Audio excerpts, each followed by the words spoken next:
Hello, everyone. I'm Janet Chen, Assistant Professor in the Institute and the Yushan Yang Fellow. I actually completed my bachelor degree here at NCU, where I joined Professor Yip's Solar System Lab.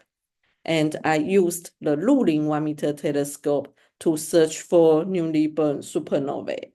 Later, I also studied my master's degree here at NCU.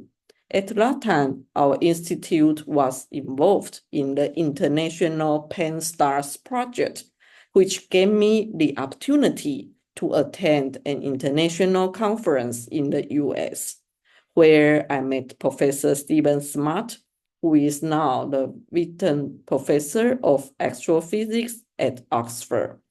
And this connection later led me to pursue my PhD career with Stephen in the UK. My thesis was about superluminous supernovae and their host galaxy environments.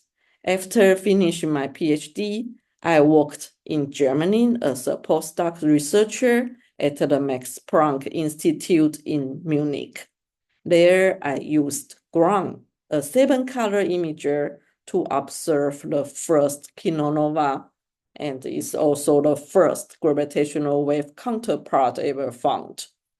We found that the light curve evolution of the kilonova was consistent with the R-process heavy elements decay, confirming that kilonovae are a source of heavy elements in our universe.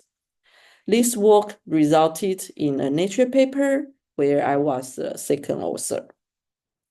I was awarded the Humboldt Fellowship and Marie Curie Fellowship, which eventually took me to Stockholm, Sweden.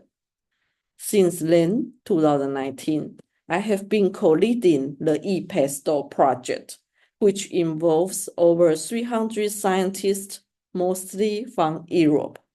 We use the ESO 4-meter telescope in Chile to classify and observe all kinds of supernovae. The background is the supernova in the Cartwheel Galaxy, which I discovered through Atlas eyeballing in 2021, and classified it as a type 2 supernova with ePestle Plus. Thanks to the fellowships, I was able to work as an independent researcher and finance my research projects. Finally, in 2023, I had the opportunity to return to NCU to teach and establish the GRAD lab. In our lab, we use the Lulin Observatory to observe exotic transients like superluminous supernovae, fast evolving object, kilonovae, and fast X-ray transients. I am still involved in these international projects like Atlas Survey, Engrave, and ePestle Plus.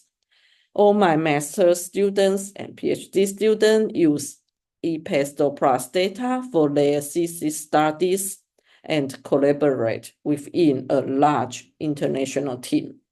In the near future, we will also have a 2-meter telescope to study Vera Rubin Observatory and LSST transients.